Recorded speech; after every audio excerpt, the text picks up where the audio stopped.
지난주는 종교개혁 주일이었죠. 우리가 종교개혁하면 교회의 형태나 이신칭의의 그 구원론의 핵심을 바꾼 것으로 이해합니다. 그러나 사실 그거는 결과예요.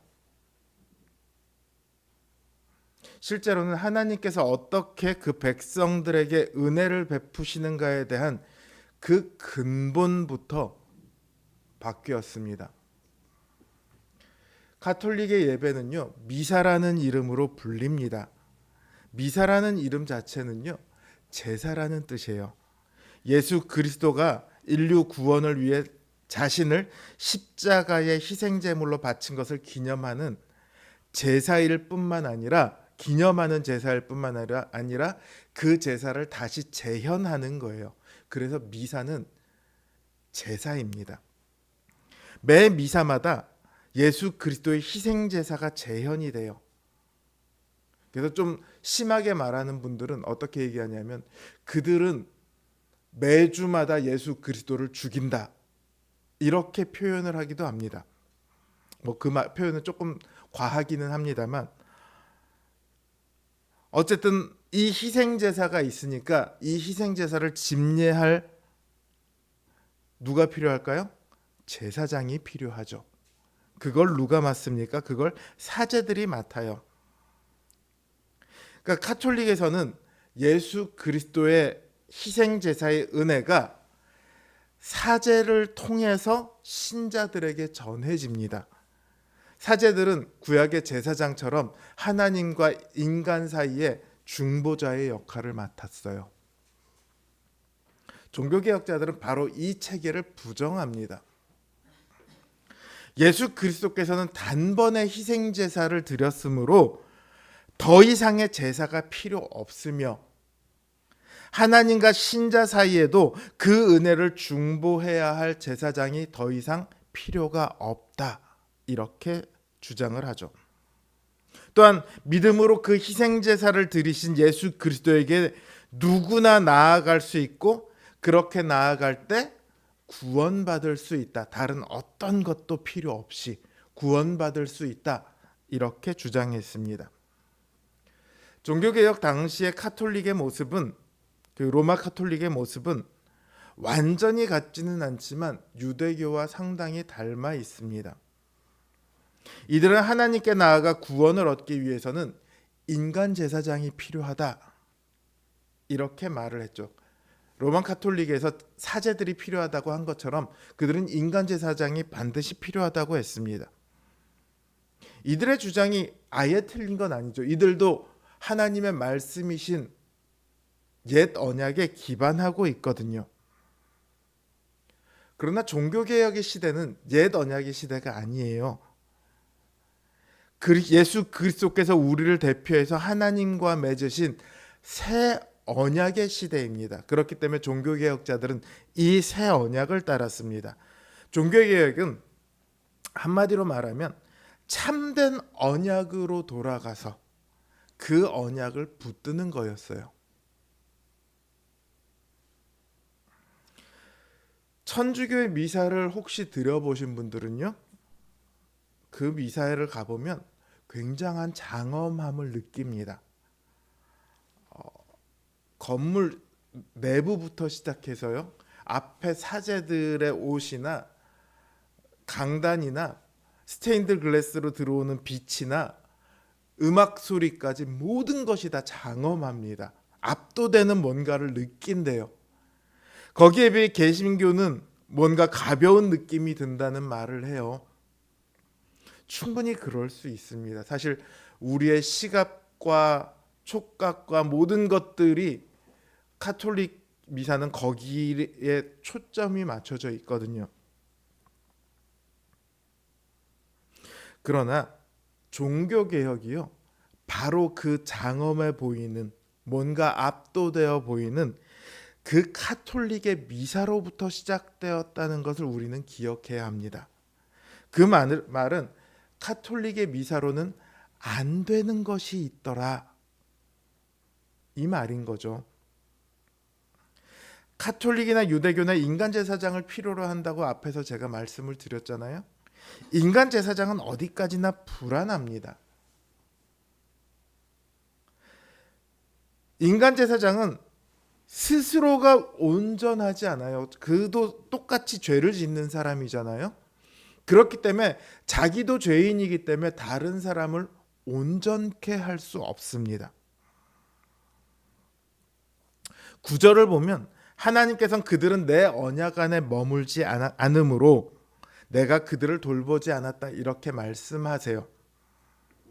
만약 그들이 옛 언약 하에서 온전하게 될 수 있었더라면 그들은 계속해서 하나님의 언약 안에 있었겠죠. 그러나 그러지 못하고 그들은 언약을 떠났습니다. 그러니까 옛 언약 자체가 잘못된 건 아니에요. 하나님께서 틀린 언약을 주셨다, 잘못된 언약을 주셨다, 그게 아니고요. 그 언약은 사람들에게 올바른 길을 제시했습니다. 다만 그것을 지킬 능력이 사람들에게 없었던 거죠.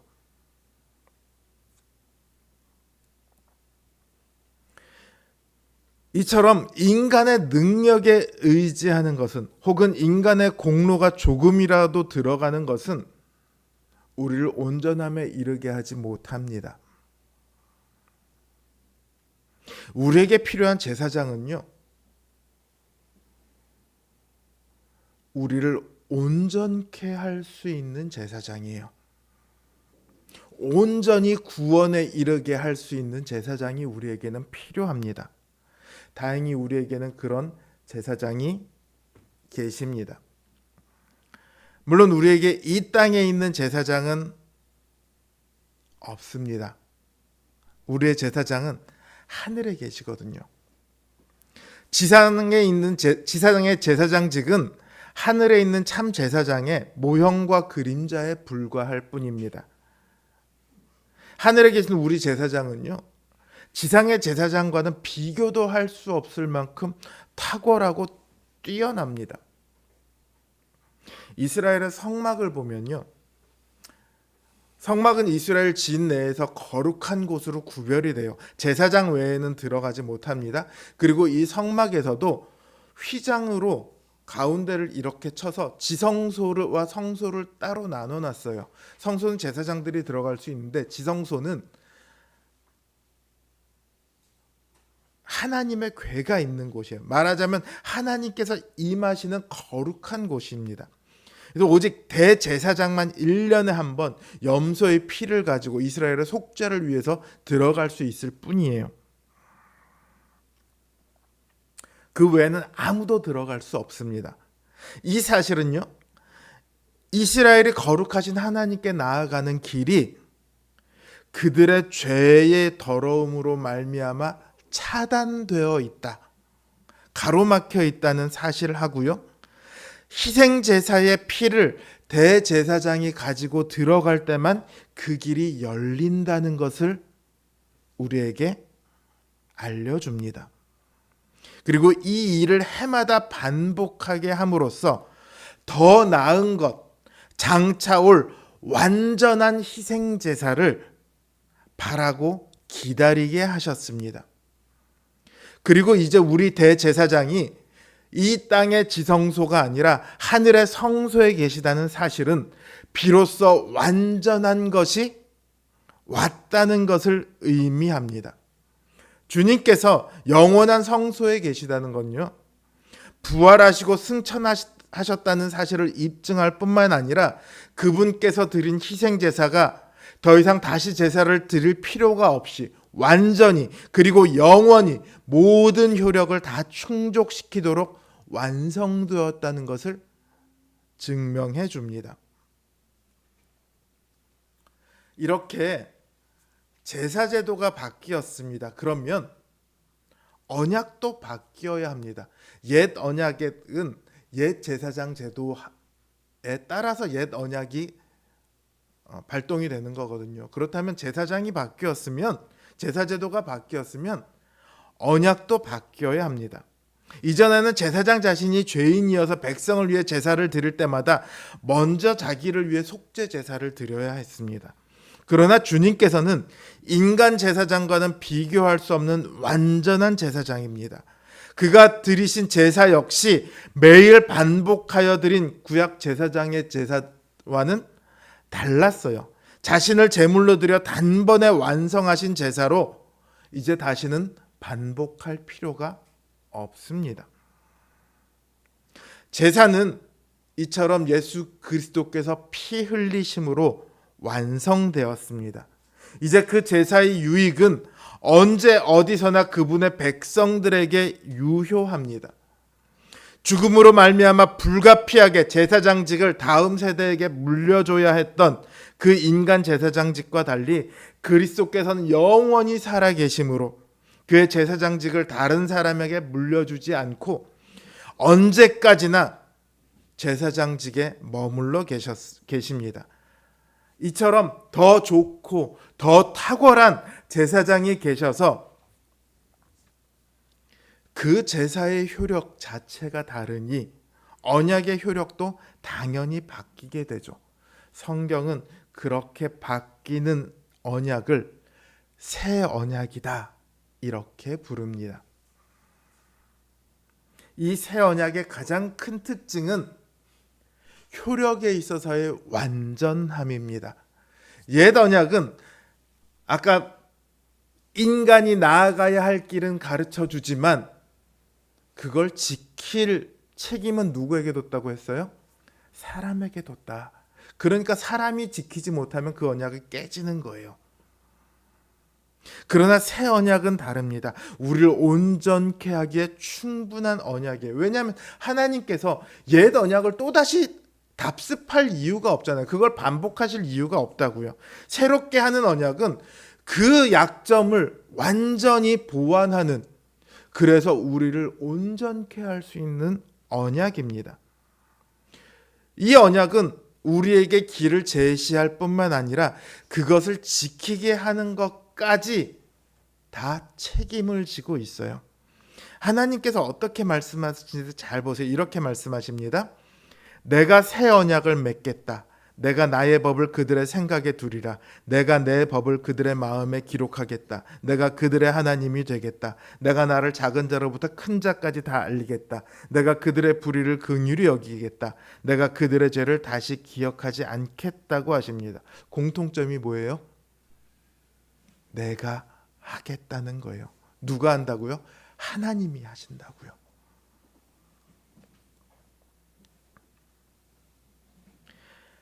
하나님께서는 하나님의 법과 하나님을 아는 지식을 우리 안에 새기시겠다고 하셨습니다.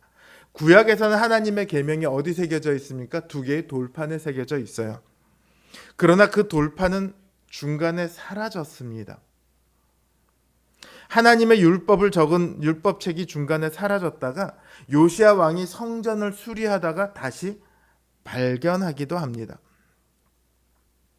또 예수님의 시대에서 볼 수 있듯이 율법을 해석하는 자들이 율법을 다르게 해석해서 오히려 하나님의 뜻과 멀어지게 만들기도 합니다. 이처럼 하나님의 법을 잊기도 하고 왜곡하기도 하고 또 알면서도 지키지 않기도 합니다.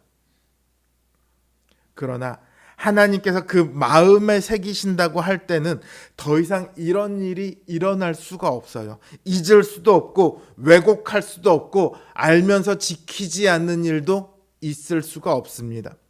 왜냐하면 마음에 새긴다는 것이 뭘 의미하냐면 성령님을 우리 안에 주신다는 말씀이에요.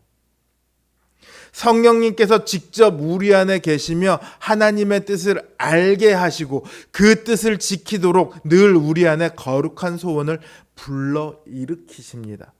그러니까 우리의 심령을 변화시켜서 거룩하며 온전하게 만들어 가시겠다는 뜻인 동시에 우리로 그 언약 안에서 벗어나지 않게 하시겠다는 거죠.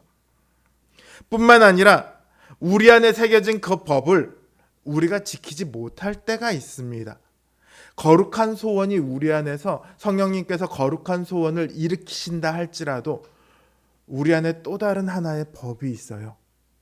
바로 우리 육신의 법, 정욕을 따르는 우리의 옛사람의 소원입니다.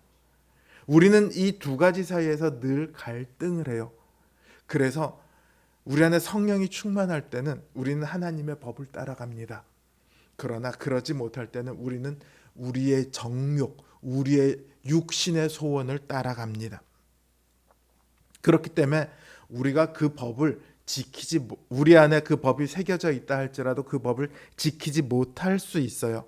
그러나 그때에도 하나님께서는 그 언약을 폐기하지 않겠다고 말씀하세요. 하나님께서는 내가 그들의 불의를 긍휼히 여기고 그들의 죄를 다시 기억하지 않겠다고 말씀하셨습니다. 왜냐하면 예수 그리스도께서 우리를 위해 단번에 자기를 드려 완전한 희생제사를 완성하셨기 때문입니다. 다른 말로 하면 예수 그리스도께서 우리가 받아야 할 죄의 모든 형벌을 다 받으시고 우리를 대신해서 죽으셨기 때문입니다.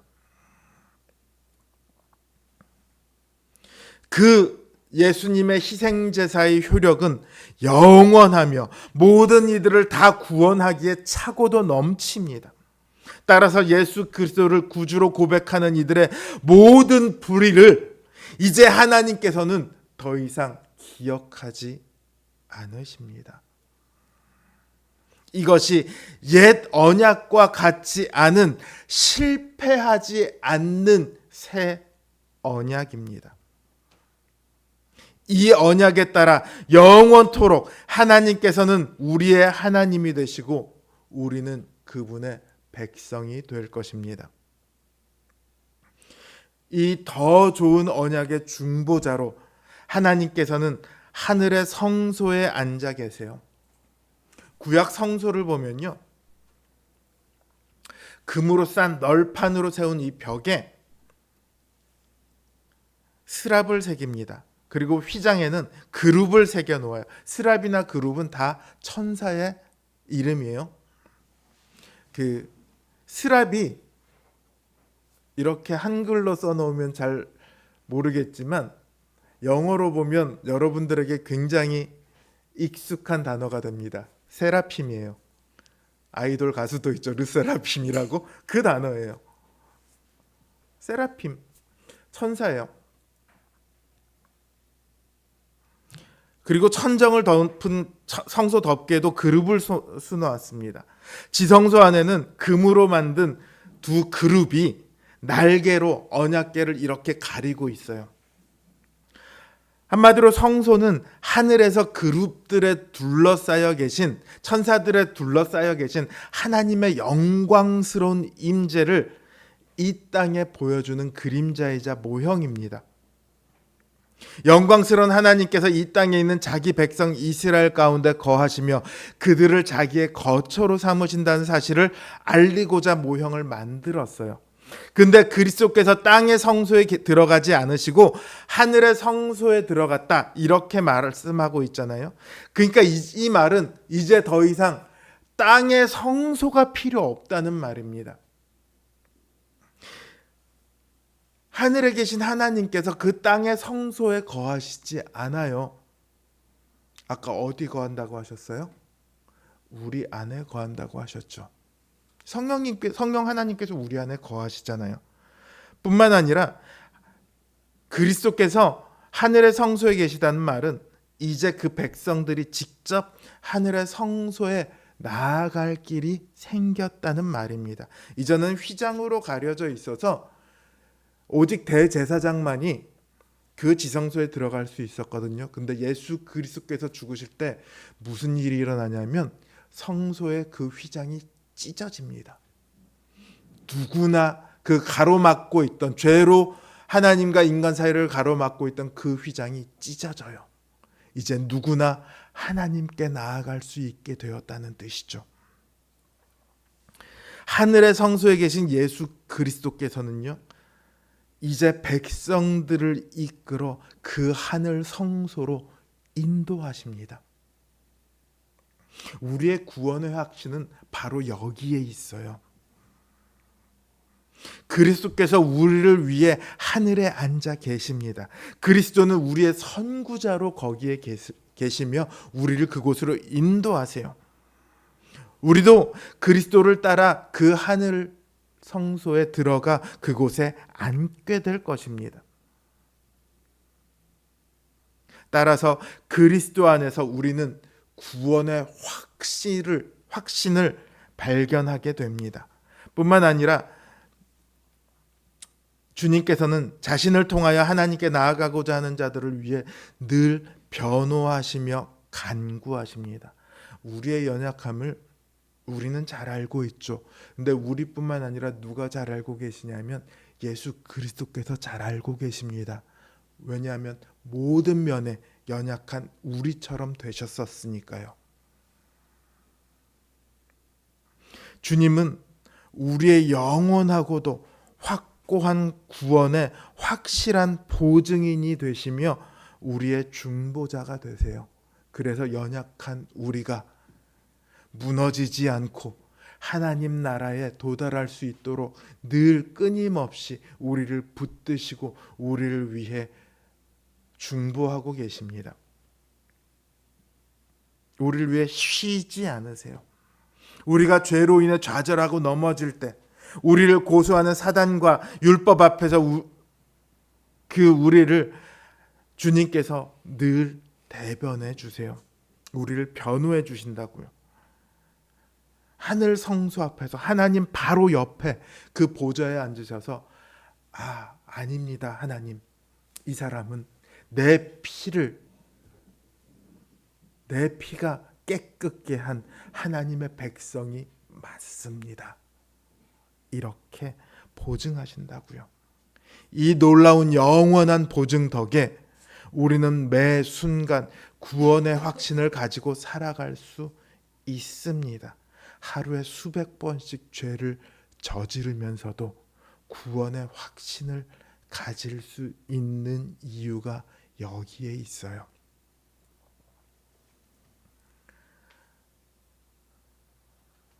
우리는 이 언약 위에 서 있습니다.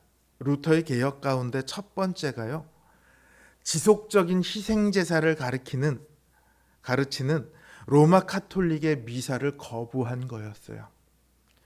그들은 계속해서 제사를 고집했던 유대교와 마찬가지로 끊임없이 그리스도의 피를 드려야 하는 미사를 고집했습니다. 루터를 비롯한 종교개혁자들은 교회가 참된 하나님의 백성이 되기를 원했습니다. 그러기 위해선 참된 언약 위에 서 있어야 하거든요. 하나님께서는 우리가 하나님의 참된 언약의 백성으로 있기를 원하십니다. 이걸 위해 그 아들 예수 그리스도를 우리에게 보내주셨고, 이 땅에서 고난을 당하게 하셨고, 십자가에서 죽게 하셨고, 부활 승천하셔서 우리를 위한 대제사장이 되게 하셨습니다. 우리에게 이처럼 은혜로운 대제사장이 있습니다. 그러면 마땅히 그 은혜로운 언약 안에 거하는 것이 합당한 일이 아닐까요? 주님께서는 우리가 주님의 희생을 기억하고 그 희생으로 맺어진 언약 안에 늘 거하도록 하시기 위해 우리에게 특별한 방편을 주셨습니다. 바로 성찬입니다. 자, PPT를 이제 성찬을 거행하고자 합니다. 성찬은 그분의 희생 제사를 다시 재현하는 것이 아닙니다. 그분께서 단번에 드려서 완성하신 그 희생 제사를 기념하는 겁니다. 기념한다는 것이 무슨 말이냐면 우리가 그것을 믿고 지금도 그 효력 안에 있음을 우리가 감사한다는 뜻입니다. 우리가 성찬을 임할 때 성령님께서 임하셔서 그 제사의 효력을 우리에게 덧입혀 주십니다. 제사가 필요한 것이 아니라 제사의 효력이 필요하거든요. 우리에게는 그 제사의 효력을 우리에게 덧입혀 주십니다. 따라서 성찬은 우리의 구원을 확증하는 방편이고요, 동시에 우리를 온전케 하는 수단입니다. 성찬을 맞이할 때마다 우리의 믿음은 더욱 굳건해지고 성찬을 통하여서 우리의 삶은 점점 더 하나님의 뜻에 가까워지는 거룩한 삶이 되어갈 것입니다.